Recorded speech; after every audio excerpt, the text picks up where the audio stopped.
అట్లాగే గౌరవనీయులు రాజ్యసభ సభ్యులు పెద్దలు శ్రీ వద్దిరాజు రవిచంద్ర గారికి, గౌరవనీయులు మాజీ మంత్రివర్యులు కరీంనగర్ నియోజకవర్గ శాసనసభ్యులు శ్రీ గంగుల కమలాకర్ గారికి, గౌరవనీయులు మాజీ మంత్రివర్యులు పెద్దలు కార్మిక లోకంలో మీ అందరికీ సుపరిచితులు శ్రీనివాస్ గౌడ్ గారికి, అట్లాగే సోదరుడు మాజీ శాసనసభ్యుడు శ్రీ జీవన్ రెడ్డి గారు, సోదరులు మారయ్య గారు, సోదరులు నారాయణ గారు, గౌరవనీయులు సంతోష గారు, అట్లాగే దానకర్ణాచారి గారు, ఇంకా వేదిక పైన ఉన్న సోదరులు నగేష్ గారు, చెప్పిన నారాయణ పేరు చెప్పిన నువ్వేందుకు ఆగమవుతున్నావు, అట్లాగే ఇందాక రాంబాబు యాదవ్ అన్న చెప్పిన అన్ని సంఘాల నాయకులందరికీ, నేను ఒకళ్ళ పేరు చెప్పకపోతే బాగుండదు కాబట్టి వేదిక పైన ఉన్న అన్ని సంఘాల నాయకులందరికీ ముందుగా హృదయపూర్వకంగా నమస్కారాలు, హృదయపూర్వకంగా ధన్యవాదాలు. ఆనాడు ఒకనాడు మహాకవి, పేదల బాధ తెలిసిన మహాకవి శ్రీశ్రీ గారు ఒక మాట అన్నారు. కార్మిక వీరుల కన్నుల నిండా కనకన మండే గలగల తొనికే విలాపాగ్నులకు విషాదాశ్రులకు ఖరీదు కట్టే శరాబు లేడోయ్ అనే మాట మహాకవి శ్రీశ్రీ గారు అన్నారు. ఇది సామాన్యమైన మాట కాదు. అంటే ప్రతి రంగంలో ఏ రంగం చూసినా కూడా మరి అల్టిమేట్గా పని చేసి డెలివరీ చేసే కార్మికులు ఎవరైతున్నారో, అలిశెట్టి ప్రభాకర్ గారు చెప్పే మాటల్లో కార్మికుడు చేసే శ్రమ వల్లే లోకానికి అందం ఆకారం వస్తాయని ఒక బలంగా నమ్మి ఆయన అన్న మాట ఏమంటే, పాలరాతి బొమ్మైనా పార్లమెంటు భవనమైనా వాడు చుడితేనే శ్రీకారం, వాడు కడితేనే ఆకారం. అంటే కార్మికుడి యొక్క సత్తా చెప్పడానికి, కార్మికుడి యొక్క గొప్పతనం చెప్పడానికి మరి కవులు ఎన్నో సందర్భాల్లో ప్రయత్నం చేసిన మాట నేను మీకు గుర్తు చేస్తూ ఉన్నా. అట్లాగే ఇవాళ మే డేకి మేము ఇక్కడికి వస్తూ ఉన్నాం. వస్తుంటే మరి ఇప్పుడే ఒక పిడుగు లాంటి వార్త వచ్చింది. కేంద్ర ప్రభుత్వం, ప్రధానమంత్రి నరేంద్ర మోడీ గారు ప్రతిసారి ఎలక్షన్లు అంటూ ఏమన్నా జరగంగానే తెల్లారే సిలిండర్ ధరలు, పెట్రోల్ ధరలు పెంచుడు ఆయనకు అలవాటైపోయింది. ఇలా ఇక్కడికి వస్తుంటే ఇప్పుడే వార్త వచ్చింది. దేశ చరిత్రలో వచ్చే సంవత్సరం అయితే సరిగ్గా 80 ఏళ్ళు నిండుతుంది భారతదేశానికి స్వాతంత్రం వచ్చి. 80 ఏళ్లలో ఎన్నడూ పెంచనంత పెద్ద ఎత్తున వాణిజ్య సిలిండర్ల మీద, అంటే హోటళ్లలో వాడే సిలిండర్ల మీద ఇవాళ రేట్ ఎంత పెరిగింది ఎరికేనా మీకు? తెలియదా? ఎగ్దం ఒకటేసారి 993, అంటే 1000 రూపాయలు, 1000 రూపాయలు ఒక సిలిండర్ మీద పెంచి సామాన్యుడి నడ్డి విరిచి ఆ హోటళ్లలో పనిచేసే కార్మికులందరికీ ప్రధానమంత్రి గారు మేడే కానుక ఇచ్చిండు మీ అందరికీ. ఏది? 1000 రూపాయల సిలిండర్ ధర పెంపు. దీనివల్ల ఏం జరుగుతుంది, ఏమవుతుంది ఒక్కసారి మీరు ఆలోచన చేయండి. హైదరాబాద్లో నిన్నటిదాకా సిలిండర్ ధర 2321, ఇవాళ దాని ధర 3315. ఎన్నడూ ఈ భారతదేశంలో ఇంత పెద్ద ఎత్తున ఎవరు సిలిండర్ ధరలు పెంచలే. దీనితో ఇప్పుడు ఏమవుతుంది, హోటళ్లల్లో, రెస్టారెంట్లలో పనిచేసే కార్మికులందరికీ దినదిన గండం అన్నట్టు వాళ్ళ పరిస్థితి. ఇప్పటికే గ్యాస్ దొరుకుతలేదు, అదే యుద్ధం చాలైనాక అని చెప్పి చాలామంది హోటళ్లల్లో తగ్గించిండ్రు, రెస్టారెంట్లలో హోటళ్లలో తగ్గించారు, ఏది వండుడే తగ్గింది. కానీ ఇవాళ సామాన్యుడు, ముఖ్యంగా లక్షలాది మంది పిల్లలు హైదరాబాద్లో బ్యాచిలర్లు ఇక్కడ ఐటీ ఉద్యోగాలు చేసుకుంటూ, ఇతర ఉద్యోగాలు చేసుకుంటూ హోటళ్ల మీద, మెస్సుల మీద ఆధారపడేటోళ్ళు ఉంటారు. వాళ్ళందరికీ ఇలా ఇబ్బంది, వాళ్ళందరికీ మరి ఆహారం ధర పెరిగిపోతుంది.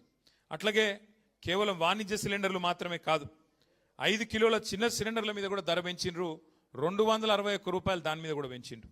దాంతో ఏమవుతుంది, నిత్యావసర వస్తువులు ధరలు అవి మళ్ళీ ఒక్కసారి పెరిగిపోయే ప్రమాదం. ఇప్పటికే మీకు తెలుసు, రూపాయి విలువ పాతాళానికి పోతా ఉన్నది. ఇంకో దిక్కు సిలిండర్ల ధర ఆకాశంలోకి పోతున్నది. గతంలో ఒకసారి ప్రధానమంత్రి గారు ఒక మాట అన్నారు, అయ్యా మరి 2 కోట్ల ఉద్యోగాలు ఇస్తాన్నావు కదా సంవత్సరానికి, మరి ఏవి ఉద్యోగాలు అంటే ఆ రోజు మోడీ గారు అన్న మాట ఏంటంటే, పకోడీలు వేసుకుంటూ కూడా ఉద్యోగమే కదా, పకోడీలు వేసుడు, బజ్జీలు వేసుకుంటూ కూడా ఉద్యోగమే కదా అని మాట్లాడిండు. కానీ అలా పకోడీలు వేసుకుందామంటే కూడా వేసుకోలేని పరిస్థితి ఈ సిలిండర్ల ధర పెంచి వాళ్ళని కూడా చావగొట్టిన ఘనత కేంద్ర ప్రభుత్వానికి దక్కుతా ఉన్నది.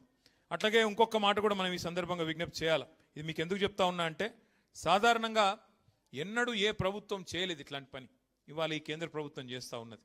ఇప్పటికే ముడి చమురు ధరలు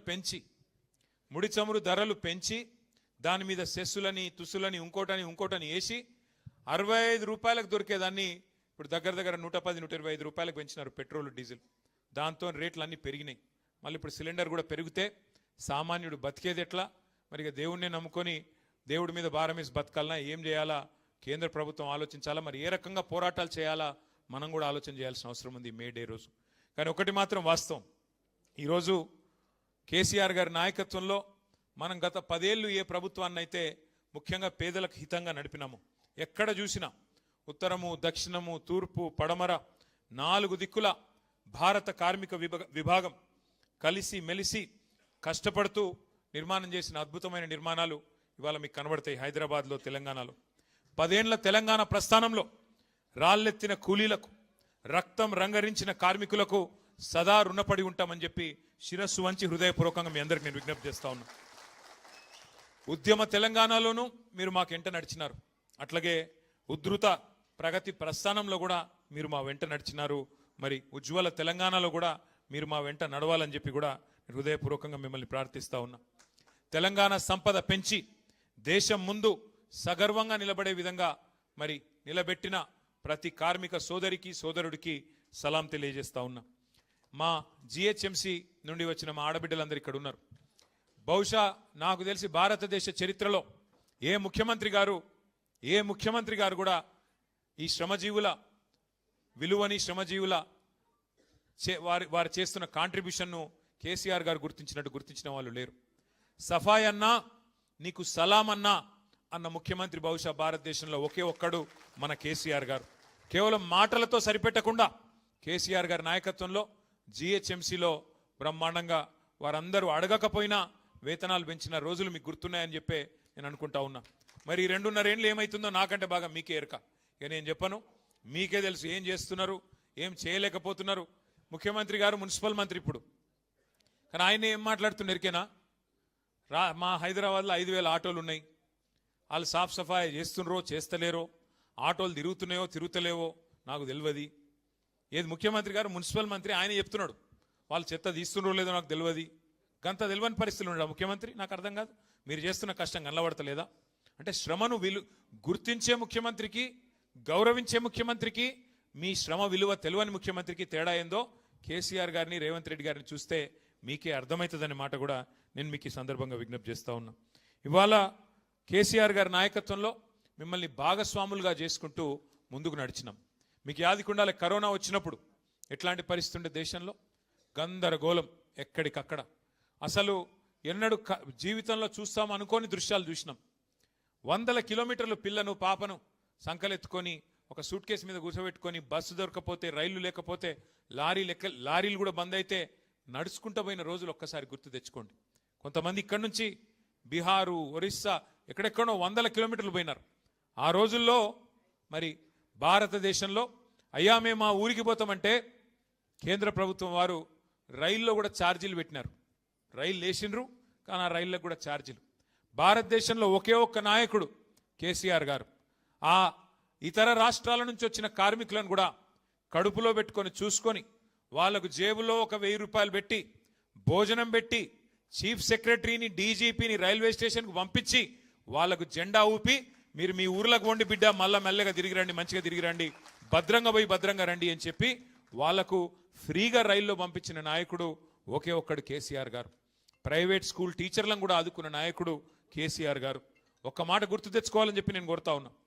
హైదరాబాద్లో నాకు చాలామంది మిత్రులు చెప్తా ఉంటారు, అన్నా మేము కరోనా అప్పుడు ఇళ్లలో ఉండిపోయినాం, దగ్గర 2 నెలలు 3 నెలలు ఉండిపోయినాం, బయటికి వచ్చే వరకు కొత్త రోడ్లు కనబడ్డాయన్నా, ఏం చేసిండ్రు మీరు, మీ మున్సిపల్ డిపార్ట్మెంట్ వాళ్ళు కొత్త రోడ్లు కొత్త ఫ్లైఓవర్లు ఎట్లా పూర్తి చేసిండ్రని అడుగుతుంటారు. ఎట్లా చేసినామంటే తెలంగాణ అంటే ప్రేమున్నోళ్ళం కాబట్టి, హైదరాబాద్ అనే ఈ మన తెలంగాణ కిరీటంలోని ఏదైతే ముఖ్యమైన కోహినూర్ లాంటి వజ్రం ఉన్నదో దీన్ని కాపాడుకోవాలన్న ఉద్దేశంతో, బాగు చేసుకోవాలన్న ఉద్దేశంతో లేబర్ క్యాంపులకు పోయి దండాలు పెట్టి బతిమలాడిన నేను. దగ్గర 10-14 లేబర్ క్యాంపులకు పోయిన నేను. ఆ రోజు అందరు వెళ్ళిపోతున్నారు కార్మికులు.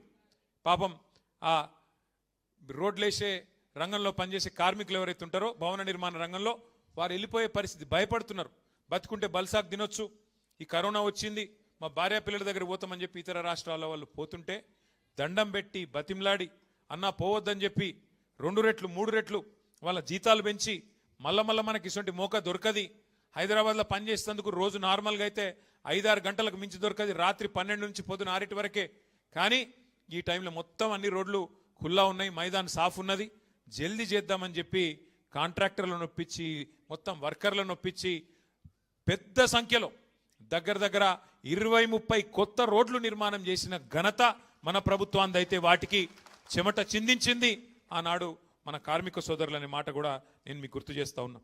వలస కూలీలు కాదు మీరు, అభివృద్ధిలో మీరు మా భాగస్వాములు అని చెప్పి ఇతర రాష్ట్రాల కార్మికులను కూడా కడుపులో పెట్టుకొని చూసుకున్న ఘనత మన నాయకుడు కేసీఆర్ గారిది.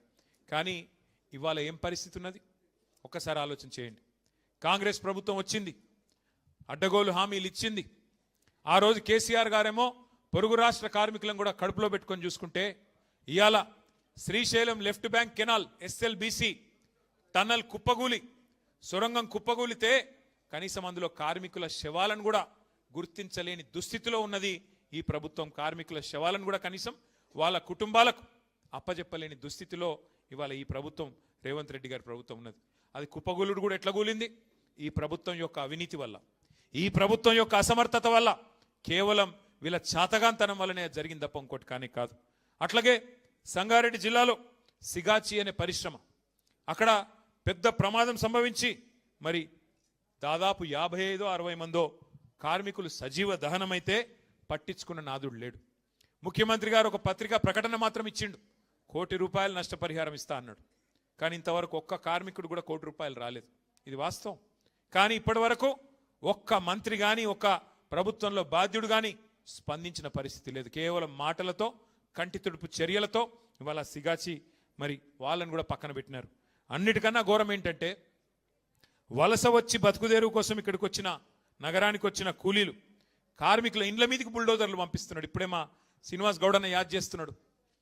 పాపం తెలుసో తెలియకనో హైదరాబాద్కు వలస వచ్చి ఇక్కడ బతుకుదేరు కోసం వచ్చి, పొట్ట కూటి కోసం వచ్చి ఏమన్నా జాగ దొరికితే 50 గజాలు 60 గజాలు 20 గజాలు అందులో ఒక చిన్న గుడిసేసుకుంటే లేదా ఒక చిన్న రేకుల షెడ్ వేసుకుంటే ఇలా హైడ్రా పేరుతో ఇష్టం వచ్చినట్టు వచ్చి కూలగొట్టి రోడ్డు మీదికి నెట్టి పుస్తకాలు, బాటిల్, చిన్నపిల్లగాన్లు చదువుకున్నటోళ్ళై తీసుకొనియకుండా చేసి వాళ్ళ నడి బజార్న నొక్కుతున్నది ఈ ప్రభుత్వం.